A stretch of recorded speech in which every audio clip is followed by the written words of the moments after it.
Hello மக்களே, அனைவருக்கும் வணக்கம். இன்றைக்கி நாம் இந்த வீடியோவில் இதை பற்றி பார்க்க போகிறோம் அப்படின்னு பார்த்தீங்கன்னா, ரேஷன் கடையுடைய ரிசல்ட்டு குறித்து சற்று முன் கிடைக்கப்பெற்ற முக்கியமான செய்திகளை பற்றி இந்த வீடியோவில் பார்க்கலாங்க. ரேஷன் கடை ஆன்லைனில் பார்த்தீங்கன்னா நிறைய பேருக்கு பார்த்தீங்கன்னா ரிசல்ட் வந்துருச்சு அப்படின்னு சொல்கிறாங்க.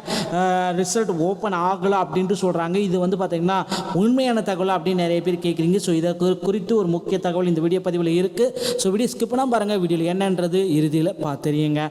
ரேஷன் கடையுடைய ரிசல்ட் குறித்து ஒரு சில முக்கியமான அப்டேட் போயிட்டு இருக்கு. தமிழகம் முழுவதுமே பார்த்தீங்கன்னா ரேஷன் கடை தேர்வர்களுக்கு பார்த்தீங்கன்னா ஒரு மகிழ்ச்சியான செய்தி என்ன அப்படின்னு பார்த்தீங்கன்னா, ரேஷன் கடையில் கிட்டத்தட்ட 20,000க்கும் மேற்பட்ட காலி பணியிடங்களை புதுசாக தொடங்க இருக்காங்க. அது மட்டுமே கிடையாது, சென்ற ஆண்டு நேரடி நேருக்கான நவம்பர் டிசம்பரில் முடித்தவர்களுக்கு இந்த மார்ச் மாதம் இறுதிக்குள்ளார பணி ஆணை வழங்கப்படும் அப்படின்றதையும் குறிப்பாக சொல்லிட்டாங்க. அவங்களுக்குடைய ரிசல்ட் பார்த்தீங்கன்னா இந்த மார்ச் 14-15 தேதிகளில் வெளியிடப்படும். கவலையே பட வேண்டாம், இன்னும் 2-3 தினங்களில் ரேஷன் கடையோட ரிசல்ட்டை நம்ம அதிகாரப்பூர்வமான இணையதளத்தின் மூலமாக மட்டுமே பெற்றுக்கொள்ள முடியும். இந்த தகவல் உங்களுக்கு பிடித்திருந்தால் நம்முடைய சேனலோட இணைந்திருங்கள். மீண்டும் ஒரு நல்ல தகவலோடு நான் உங்களை சந்திக்கிறேன். நன்றி, வணக்கம்.